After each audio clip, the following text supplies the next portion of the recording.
Kasunod ng mapaminsalang lindol sa Visayas nitong Lunes, muling nagpaalala ang lokal na pamahalaan ng Quezon City sa mga residenteng nakatira sa ibabaw ng fault line na mag-ingat at kung posible ay lumikas na para makaiwas sa peligro. May ulat on the spot si John Consulta. John?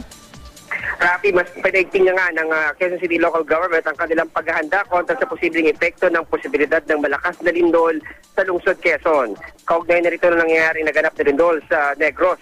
Ayon kay Retired General Elmo San Diego, hepe ng DPOS ng Quezon City, ay nagkasagawa sila ng programa na tinatawag nilang Walk the Fault simula pa noong nakaraang taon kung saan nadiskubre na may mga kabahayan na nakatayo mismo sa ibabaw ng fault line na nasa Quezon City.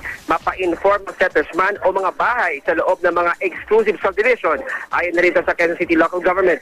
Sa kanilang pakikipag-ugnayan sa Philvox ay lumabas na huling gumalaw ang West Valley Fault na nasa Quezon City dalawang daang taon na nakakaraan.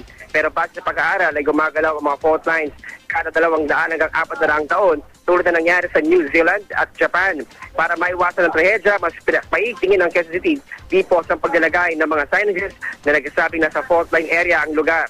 Magapadala rin sila ng mga formal na liham na nagbababala sa mga residente na posibleng panganib.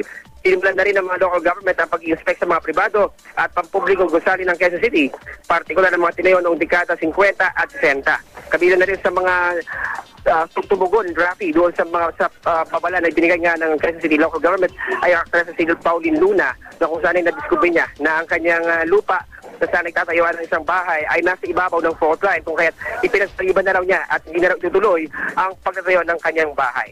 At yan muna ang ladies mula pa rin dito sa Quezon City. Balik siya, Rafi. Maraming salamat, John Consulta.